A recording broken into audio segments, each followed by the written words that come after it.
out to your office and just pick it up since we're having this problem. Although I don't have any other problem with my mail. And they refused. They said that's against their policy. I wasn't allowed to come pick it up. Last spring, she took the company to court and won. A judge ordered Fairfield to pay up, but months later, still no refund.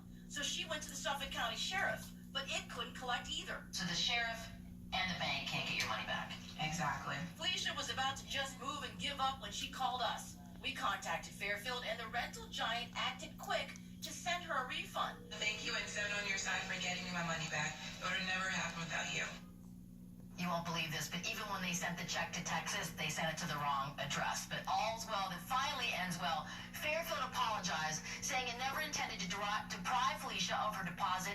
Its rep also said it never knew about the judgment. Some big takeaways here. First, review your lease so you know your rights and the timeline when it comes to getting your security deposit back. And next, you must document your apartment's condition before moving out. That means take video and pictures. If you can get a condition report from your landlord, even better. And lastly, communicate with your landlord via email. This way you'll have a record of all your notifications.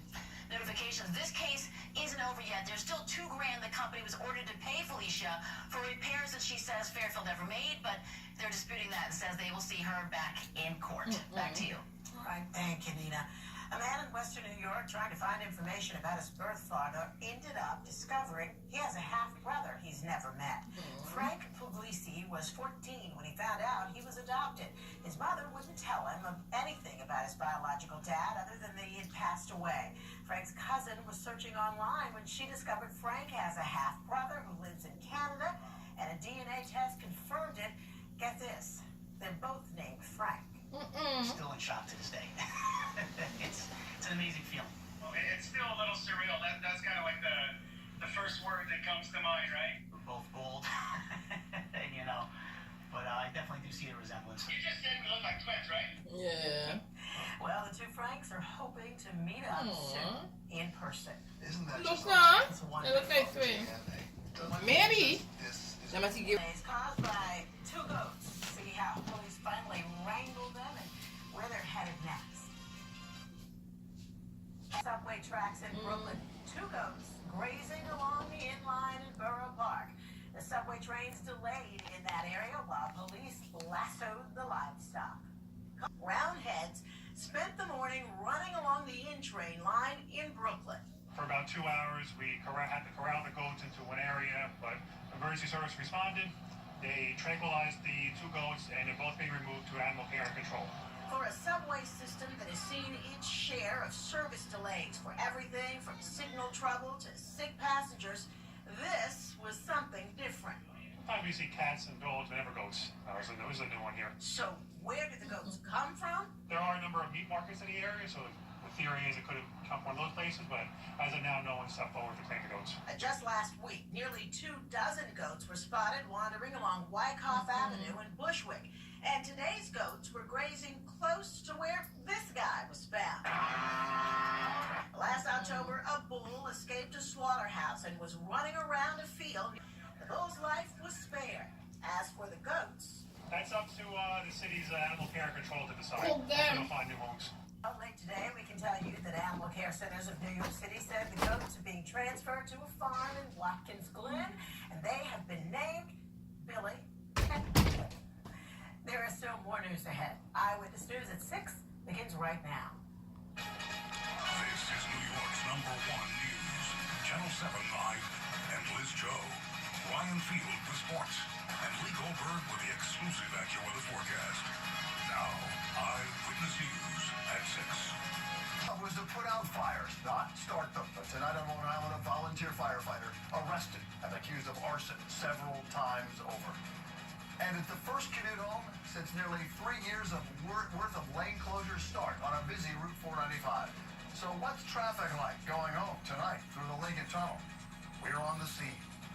Good evening, everyone. At 6 o'clock, I'm Bill Ritter. Liz is off tonight. We'll have more of those stories in a moment, but we're going to begin with a violent and armed would-be rapist and the desperate search right now by New York cops to try to find him.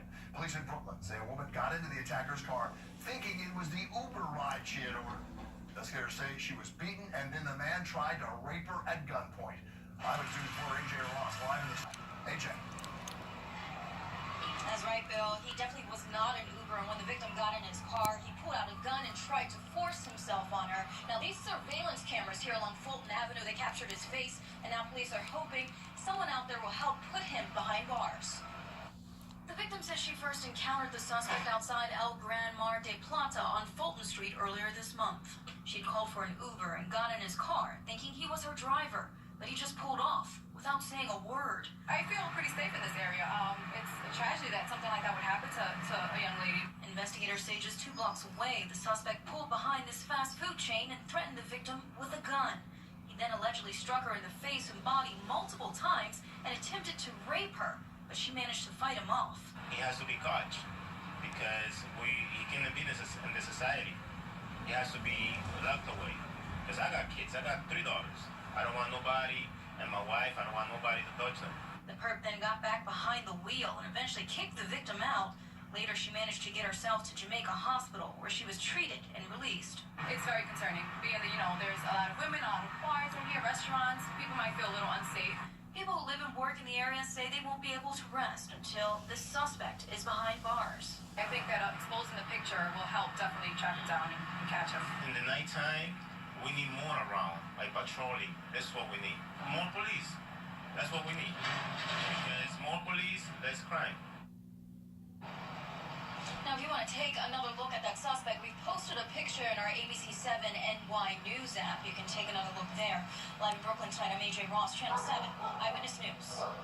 AJ, thank you. We continue to follow some breaking news right now in Westchester County. A pedestrian hit by a car in Mount Vernon.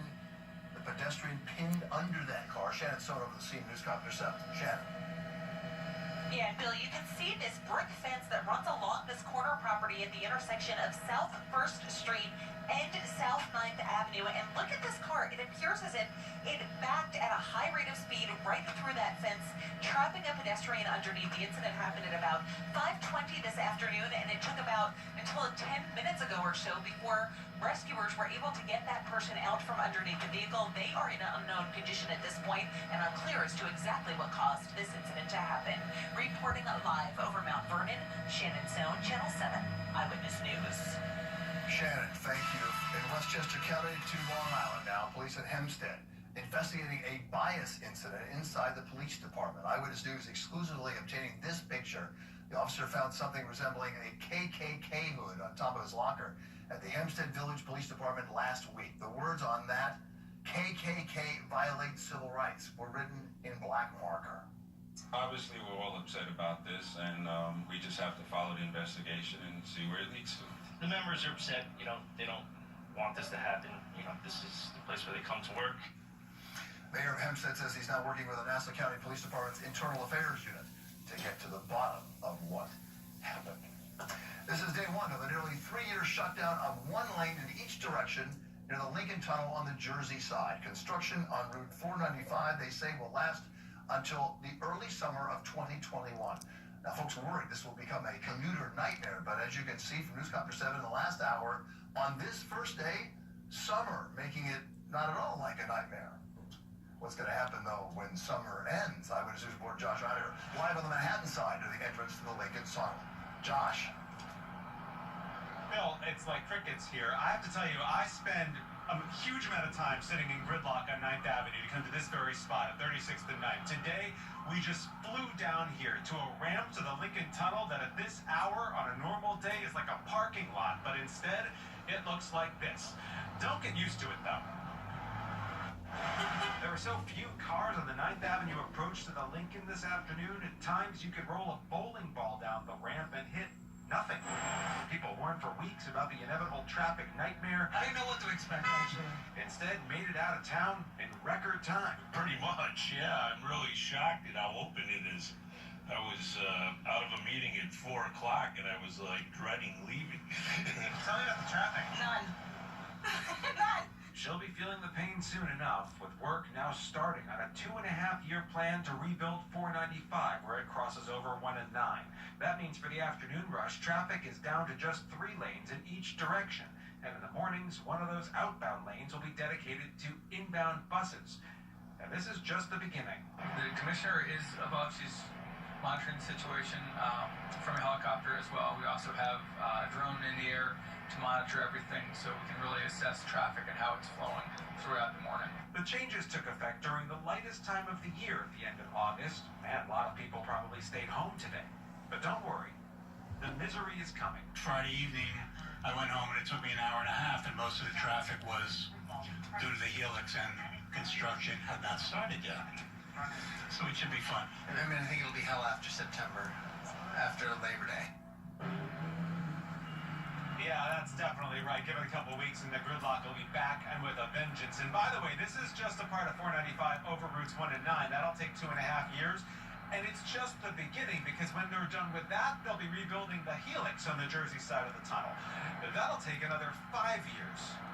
We're live in Hell's Kitchen on the city side of the tunnel. Josh Einiger, Channel 7, Eyewitness News. Yeah, it's likely to change. I like that bowling ball analogy. Josh, thank you. Crews right now working to repair a water main break that turned a major intersection in Hoboken, New Jersey into a lake. It happened at Observer Highway and Jefferson Street. 50 families in a building in Newark and Jeffett Streets have been affected. Observer has been closed between Madison and Adams, while Jefferson is shut down south of First Street. Mayor of Hoboken says he doesn't know how long repairs will take. New York police right now looking for clues tonight. A deadly stabbing in Hell's Kitchen. Surveillance video captures Salman Malik stopping his yellow cab on West 46th and 9th Avenue. And it happened about 3 this morning. He says he thought an object in front of his car was garbage. Then Malik says he looked closer and saw a man with blood on his fingers, breathing rapidly. He was rolling from this side in the middle of the street. I thought he's drunk. I don't want to hit him, just stop. And he fell down. I tried to wake him up, but then I called to the police. The victim was stabbed once in the chest, had wounds to his face. He was pronounced dead at Mount Sinai West Hospital. The New York primary election still 3.5 weeks away, and no, Donald Trump is not running for any office in New York, although he is mentioned almost every day. But one candidate for New York governor is looking months ahead to the general election. Republican Mark Molinaro, out with a blistering series of TV ads that are attacking New York Governor Cuomo. Corruption is the theme, guilty is the title of the ad. So how's this going to play in a state where Mr. Cuomo handily leads in the polls? Here's political reporter Dave Evans.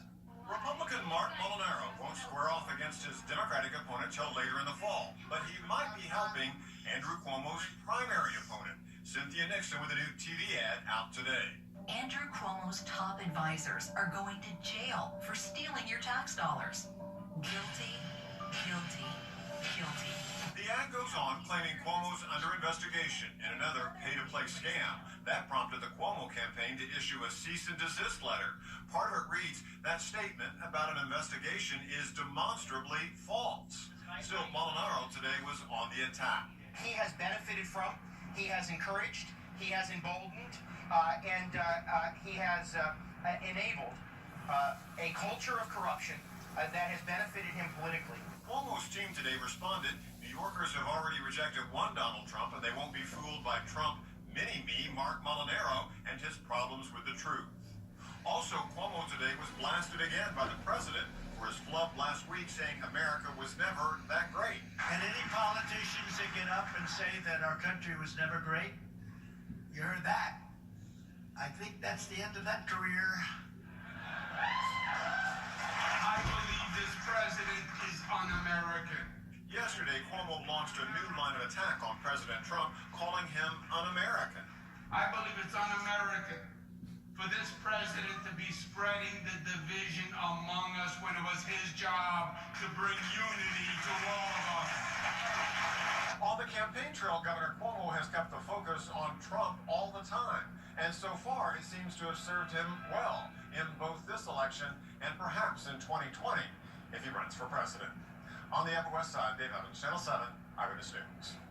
Taking a quick look at Wall Street. Stocks started the week higher. The Dow up 89 points. S&P 500 picking up more than 6 points. And the NASDAQ ended up higher, 4 and change. A tragic discovery. As we continue with Eyewitness News at 6 for this Monday night, we're learning new information about a father who jumped into a raging river in a desperate attempt to save his young son. And instead of putting out fires, one local firefighter now charged with deliberately setting several fires. Let's play. And the clouds out there today really doing a number on temperatures, keeping them about 10 degrees below normal for this time of the year. Overnight into the evening hours, we have temperatures in the lower 70s under a lot of cloud cover. There's some really nice weather eventually in your AccuWeather 7-day forecast, but some bumps in the road along the way. We'll talk about that coming up. Who were swept away in a river over the weekend. They've been identified as 46-year-old Marco Avila and his son, 9-year-old Marcos. The boy was with a teenager when their raft overturned Saturday. The boy's dad jumping in to help. The teen was saved, but the father and son were swept downstream.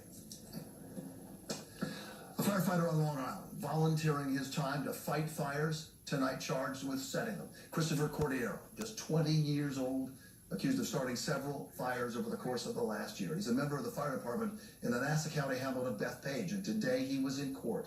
So was our NJ Burkett. You must have been so mad. Tell me. Ron Bratton was furious. It was bad enough that a fire nearly destroyed the home he's renovating. What's worse is finding out that the man arrested for setting the fire is a volunteer firefighter. The fire caught from here all the way up. It's about right here. From here on, we had to reside it, redo everything all over again.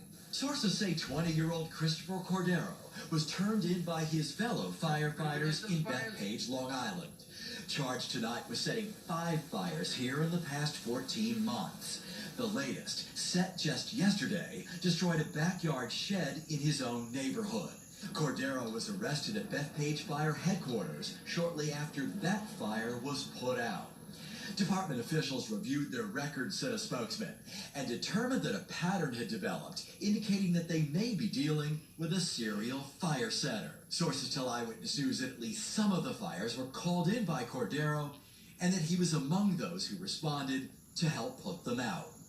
Neighbors we spoke to said it's disturbing. If you want to do something good for the community, not setting fire. No one was injured in any of the fires, but damage estimates run into the thousands of dollars. Sources say Cordero had been a volunteer firefighter here for barely a year. In Bethpage, Long Island, NJ Burkett, Channel 7, Eyewitness News. Fortunately, no one served in those fires.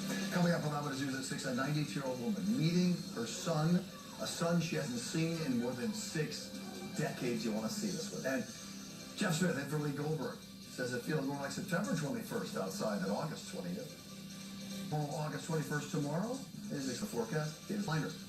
Joining Univision Vision and the New York City Schools Chancellor, Richard Carranza, for a town hall meeting that's tomorrow. Bring your questions and concerns to PS 128 in Washington Heights. It goes from 5 to 7 p.m. You can find more information at our website.